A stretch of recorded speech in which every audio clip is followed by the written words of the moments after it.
Breaking news చూస్తున్నారు. Congress senior నేత మల్లు రవి సంచలన నిర్ణయం తీసుకున్నారు. ఢిల్లీలో తెలంగాణ ప్రభుత్వ ప్రత్యేక ప్రతినిధి పదవికి రాజీనామా చేశారు ఆయన. అవును, గత జనవరి 28న ఢిల్లీలో రాష్ట్ర ప్రభుత్వ ప్రత్యేక ప్రతినిధిగా బాధ్యతలు స్వీకరించారు. అయితే నాగర్ కర్నూలు ఎంపీ సీటు ఆశిస్తున్నట్టుగా తెలుస్తోంది మల్లు రవి. నాగర్ కర్నూలు ఎంపీ కాంగ్రెస్ టికెట్ కోసం గట్టి పోటీ ఉంది. మల్లు రవితో పాటు సంపత్ కూడా అక్కడ పోటీలో ఉన్న పరిస్థితి. ఈ నేపథ్యంలో మల్లు రవికి అధిష్టానం నుంచి ఏమైనా కన్ఫర్మేషన్ వచ్చిందా, లేకపోతే రాష్ట్ర నాయకత్వం నుంచి ఏమైనా అటువంటి సానుకూల పవనాలు ఏమైనా వీచాయా తెలుసుకునే ప్రయత్నం చేద్దాం. మా ప్రతినిధి మధు అప్డేట్స్ అందించేందుకు లైవ్లో జాయిన్ అవుతున్నారు. మధు, మల్లు రవికి ఏమైనా అధిష్టానం నుంచి కన్ఫర్మేషన్ వచ్చిందా? అంటే కాంగ్రెస్ పార్టీలో ఒక పదవిలో ఉండి ఇంకొక పదవికి, అంటే బాధ్యతాయుతమైనటువంటి పదవిలో ఉండి, అది కూడా రాజ్యాంగబద్ధమైనటువంటి పదవిలో ఉండి మళ్ళీ పోటీ చేయడానికి ఆసక్తి కనపరిచేటువంటి వారికి కాంగ్రెస్ పార్టీలో అవకాశం లేదు.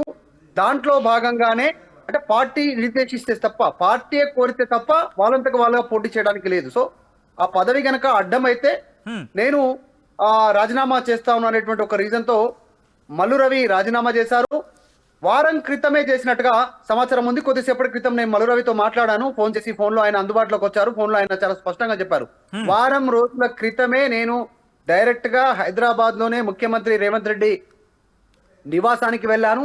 ఇంట్లోనే రేవంత్ రెడ్డిని కలిసి రాజీనామా లేఖను ఇచ్చాను. ఒకవేళ కనుక ఎంపీగా పోటీ చేయడానికి నాగర్ కర్నూలు నుంచి ఆయన టికెట్ ఆశిస్తున్నారు కాబట్టి పోటీ చేయడానికి ఇది అడ్డంగా ఉంటే ఈ రాజీనామాను యాక్సెప్ట్ చేయండి, నేను ఎంపీగా పోటీ చేయడానికే ఆసక్తిగా ఉన్నాను. నా ఫస్ట్ ప్రయారిటీ వచ్చేసి నేను నాగర్ కర్నూలు ఎంపీగా పోటీ చేయడానికే సిద్ధంగా ఉన్నాను. దాని తర్వాతనే నాకు ఈ సలహాదారుడు పదవిగా నేను చూస్తాను. మొదట అయితే మాత్రం నా ఫస్ట్ ప్రయారిటీ నాగర్ కర్నూలు ఎంపీగా పోటీ చేయడానికి సిద్ధంగా ఉన్నానంటూ చెప్పారు. అయితే ఒక్కసారి డీటెయిల్స్ లోకి వెళ్తే ఎందుకు ఈ సమస్య వచ్చింది, ఎందుకు ఆయనకు ప్రభుత్వ సలహాదారుడుగా ఆయనకు అవకాశం ఎందుకు దక్కింది, ఢిల్లీ ప్రత్యేక ప్రతినిధిగా ఎందుకు అవకాశం ఇచ్చారు మల్లు రవికి అనేటువంటి ఒక్కసారి ఈక్వేషన్ లోకి వెళ్తే, ఈసారికి యువకులకు అవకాశం ఇవ్వాలనేటువంటిది కాంగ్రెస్ పార్టీ నిర్ణయం తీసుకోవడం జరిగింది. దాంట్లో భాగంగా కొత్త వారికి అవకాశం ఇవ్వాలనేటువంటిది నిర్ణయం తీసుకున్నారు. నాగర్ కర్నూల్ సీటు ప్రస్తుతం సిట్టింగ్ సీట్ వచ్చేసి అది బీఆర్ఎస్ చేతిలో ఉంది. బీఆర్ఎస్ ఎంపీ పోతుగంటి రాములు అక్కడ నుంచి ఎంపీగా కొనసాగుతా ఉన్నారు. ఆయన ఏజ్ ఎక్కువైపోయింది, ఈసారి ఆయన పోటీకి ఆసక్తి చూపించట్లేదు. సో ఈసారి అక్కడ నుంచి పోటీ చేస్తే గెలిచే అవకాశం ఉందనేటువంటిది కాంగ్రెస్ పార్టీ భావిస్తా ఉన్నారు. ఉమ్మడి మహబూబ్ నగర్ పాలమూరు జిల్లా ఏదైతే ఉందో అది రేవంత్ రెడ్డి సొంత జిల్లా కావడము, ఆ మహబూబ్ నగర్ పార్లమెంట్ నియోజకవర్గం ఒకటి, నాగర్ కర్నూలు రిజర్వ్డ్ సీట్ ఒకటి, 2 పార్లమెంట్ సీట్లు ఉమ్మడి పాలమూరు జిల్లాలో ఉండడంతో దానిపైన కాంగ్రెస్ పార్టీ ఎక్కువగా ఆశలు పెట్టుకున్నారు. ఒకటి మహబూబ్ నగర్ సీటు, తర్వాత Nagar Kurnool reserve seat. So ఈయన ఎస్సీ మాల వర్గానికి సంబంధించినటువంటి వ్యక్తి మల్లు రవి. గతంలో పోటీ చేశారు, ఆయన నాగర్ కర్నూలు నుంచి ఎంపీగా కూడా గెలిచినటువంటి సిచ్యువేషన్ ఉంది. కాబట్టి మళ్ళీ ఆయనకు ఆశ ఉంది అక్కడ నుంచి గెలవాలనేటువంటిది. సో అదే విషయం పైన ఆయన దృష్టి పెట్టారు. కానీ ఈసారి ఈక్వేషన్ చేంజ్ చేయాలి, మాదిగలకు సీట్లు ఇవ్వాలి. ఈసారి మాదిగ సామాజిక వర్గం నుంచి ఎస్సీలోనే నాగర్ కర్నూలు టికెట్ ఇవ్వాలనేటువంటిది కాంగ్రెస్ పార్టీ నిర్ణయం తీసుకోవడంతో అందులో భాగంగానే మల్లు రవిని ఢిల్లీ ప్రభుత్వ ప్రతినిధిగా నియమించారు క్యాబినెట్ ర్యాంక్ తో. సో చాలా, అది కూడా క్యాబినెట్ ర్యాంకే, పెద్ద హోదానే. సో అక్కడ నియమించడంతో ఈసారి మల్లు రవికి టికెట్ రాదేమో నాగర్ కర్నూలు అనేటువంటి చర్చ ప్రారంభమైంది. గత కొన్ని రోజుల నుంచి పార్టీలో ఇదే చర్చ జరుగుతుండటంతో ఈ విషయం పైన మల్లు రవి రెస్పాండ్ అయ్యారు, అందుకే రాజీనామా చేశారు. అన్నిటికంటే ముఖ్యంగా కాంగ్రెస్ పార్టీలో మరికొన్ని పేర్లు కూడా తెర మీదకి వినిపిస్తున్నాయి. ముఖ్యంగా అక్కడ వినిపిస్తున్న సంపత్ సంబంధించి. సో ఏంటి ఈక్వేషన్ మరి? ఒకవేళ ఇటువంటి పోటీ కనిపిస్తున్న నేపథ్యంలో మల్లు రవికి వచ్చే అవకాశం ఎంతవరకు ఉందనుకోవాలి దాదాపుగా? అంటే సంపత్ కంటే కూడా ఇంకా వేరే వారికి టికెట్ ఇవ్వడానికి నిర్ణయం తీసుకునే అవకాశం కనిపిస్తున్నట్టుగా తెలుస్తా ఉంది. ఎందుకంటే సంపత్ తో పాటు చాలా మంది ఈసారి ఓటమి చెందారు. సంపత్ అక్కడ నుంచి పోటీ చేశారు, కానీ ఓటమి చెందినటువంటి సిచ్యువేషన్ ఉంది. ఆయన సంపత్ ఓడిపోయారు. అట్లా ఓడిపోయినటువంటి వాళ్ళు రాష్ట్ర వ్యాప్తంగా చాలా మంది ఉన్నారు, వాళ్ళంతా టికెట్ అడుగుతున్నారు. అట్లా కాకుండా ఓడిపోయినటువంటి వారికి ఇమ్మీడియట్ గా మళ్ళీ ఎంపీగా అవకాశం ఇవ్వద్దు అనేటువంటిది పార్టీలో చర్చ జరిగినట్టుగా కూడా పార్టీ వర్గాలు చెప్తా ఉన్నాయి.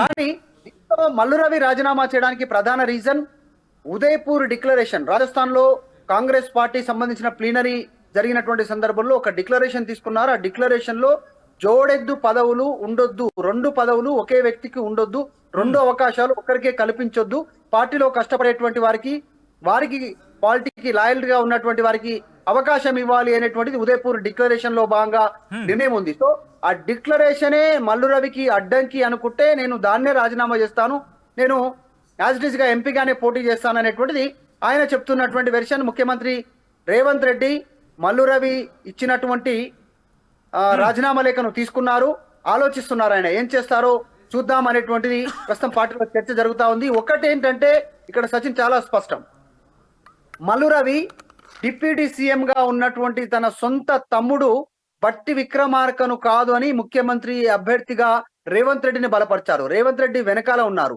సొంత అన్నదమ్ములు మల్లు రవి, మల్లు భట్టి విక్రమార్క. ఆయన తమ్ముడిని కాదని కూడా ముఖ్యమంత్రి సమయంలో రేవంత్ రెడ్డికి ఓటేశారు మల్లు రవి. మరి ఆ లాయల్టీ ఇప్పుడు పనికొస్తుందా మల్లు రవికి లేదా చూడాలి. ఒకవేళ అలా సిచ్యువేషన్ వచ్చేది ఉంటే ఆయనకు ప్రభుత్వ ప్రతినిధిగా ఎందుకు ఢిల్లీలో అవకాశం కల్పించారు అనేటువంటిది కూడా చర్చ జరుగుతుంది. సో మల్లు రవిని పక్కకు తప్పించి కొత్త వ్యక్తికి అవకాశం ఇవ్వాలి అనేటువంటిది పార్టీ నిర్ణయంగా కనిపిస్తా ఉంది. లాయల్టీ ప్రకారం అనుకుంటే వచ్చే అవకాశాలకు సంబంధించి, ఎందుకంటే బెస్ట్ ఎగ్జాంపుల్ కొద్ది రోజుల క్రితం వంశీ చంద్రకి సంబంధించి టికెట్ కన్ఫర్మేషన్ ఇచ్చిన పరిస్థితి. సో ఈ నేపథ్యంలోనే మల్లు రవికి కూడా దాదాపుగా టికెట్ కన్ఫర్మేషన్ అనుకోవచ్చా జరుగుతున్న పరిణామాల నేపథ్యంలో? అంటే రేవంత్ రెడ్డి ఏం ఆలోచిస్తున్నారు, తర్వాత కాంగ్రెస్ పార్టీ అధిష్టానం ఏం ఆలోచిస్తుంది అనేటువంటిది చూడాలి. నాగర్ కర్నూలుకు సంబంధించినటువంటి పార్లమెంట్ నియోజకవర్గంలో మల్లు రవి, సంపత్, అలాగే చారకొండ వెంకటేష్ ఈ ముగ్గురు పేర్లు ఉన్నాయి. ఇందులో మల్లు రవి మాల సామాజిక వర్గం ఎస్సీలోనే, సంపత్ మాదిగ సామాజిక వర్గం, చారకొండ వెంకటేష్ కొత్త యువకుడు, రేవంత్ రెడ్డి వర్గీయులుగా పేరుంది. ఆయన నాగర్ కర్నూలు జిల్లాకి సంబంధించినటువంటి వ్యక్తే. నాగర్ కర్నూలు టికెట్ కూడా అడిగారు, పార్టీ ఈక్వేషన్ లో టికెట్ దక్కలేదు. సో ఎంపీ అవకాశం వస్తుంది అనేటువంటి కూడా చర్చ ఉంది. కాబట్టి చారకొండ వెంకటేష్ మాదిగ సామాజిక వర్గం, ఆయనకేమని ఇచ్చే అవకాశం ఉందా? సంపత్ ఆల్రెడీ పోటీ చేసి ఓడిపోయారు కాబట్టి ఆయనకు అవకాశం, ఆలంపూర్ నుంచి పోటీ చేసి ఓడిపోయారు, అవకాశం ఉంటుందా ఉండదా అనేటువంటిది కూడా పార్టీలో చర్చ సాగుతా ఉంది. ఇటు ఒక్కరే కాదు, ఇటు మధుయాష్కి గౌడ్ కావచ్చు, చాలా మంది ఇంకా కాంగ్రెస్ పార్టీలో ఇప్పుడు జగ్గారెడ్డి కావచ్చు, చాలా మంది ఓటమి చెందినటువంటి నేతలు ఉన్నారు. వారంతా కూడా ఎంపీ సీట్లు డిమాండ్ చేస్తా ఉన్నటువంటి సిచ్యువేషన్ ఉంది. ఒకవేళ కనుక సంపత్కి ఇస్తే మధుయాష్కి ఇవ్వాల్సి ఉంటుంది, ఇంకొకరికి ఇవ్వాల్సి ఉంది. ఇట్లా చాలా మంది నేతలు వాళ్ళకే ఇస్తే కొత్త వారికి క్షేత్రస్థాయిలో పనిచేస్తున్నటువంటి వారికి టికెట్లు దక్కే పరిస్థితి లేదు. సో ఇవన్నీ ఈక్వేషన్ల పైన కాంగ్రెస్ పార్టీ దృష్టి పెడతా ఉంది. మరి ఓటమి చెందినటువంటి వారికి కూడా టికెట్ ఇవ్వాలనుకుంటే సంపత్కి టికెట్ దక్కొచ్చు, ఒకవేళ అక్కడ మల్లు రవికి ఇవ్వకపోతే. ఇప్పుడు ఈయన రాజీనామాను యాక్సెప్ట్ చేస్తే కనుక మల్లు రవి నగర్ కర్నూలు ఎంపీగా పోటీ చేయడానికి దాదాపు రూట్ క్లియర్ అయింది అనుకోవచ్చు. సో రేవంత్ రెడ్డి తర్వాత ఏఐసీసీ అధిష్టానం తీసుకున్న నిర్ణయాన్ని బట్టి ఉంటుంది. మల్లు రవి మాత్రం వారం రోజుల క్రితమే రాజీనామా చేశారు. డైరెక్ట్ గా లేఖను ముఖ్యమంత్రి రేవంత్ రెడ్డికే ఇచ్చారు. సో నిర్ణయం ప్రస్తుతం కోర్టు అధిష్టానం వాళ్ళ ముందే పెండింగ్ లో ఉంది ఆయన రాజీనామాకు సంబంధించిన అంశం. Right Madhu, thanks for update. So మొత్తంగా అయితే మాత్రం కాంగ్రెస్ సీనియర్ నేత మల్లు రవి సంచలన నిర్ణయం తీసుకున్నారు. ఢిల్లీలో తెలంగాణ ప్రభుత్వ ప్రత్యేక ప్రతినిధి పదవికి రాజీనామా చేశారు ఆయన. గత జనవరి 28న ఢిల్లీలో రాష్ట్ర ప్రభుత్వ ప్రత్యేక ప్రతినిధిగా బాధ్యతలు చేపట్టారు. నాగర్ కర్నూలు ఎంపీ సీటు ఆశిస్తున్నట్టుగా తెలుస్తోంది మల్లు రవి. నాగర్ కర్నూలు ఎంపీ కాంగ్రెస్ టికెట్ కోసం గట్టి పోటీ ఉంది మరి. సో మల్లు రవికి అధిష్టానం నుంచి కన్ఫర్మేషన్ వచ్చిందా? సో ఈ నేపథ్యంలో ఎటువంటి పరిణామాలు జరుగుతాయా వేచి చూడాల్సిందే.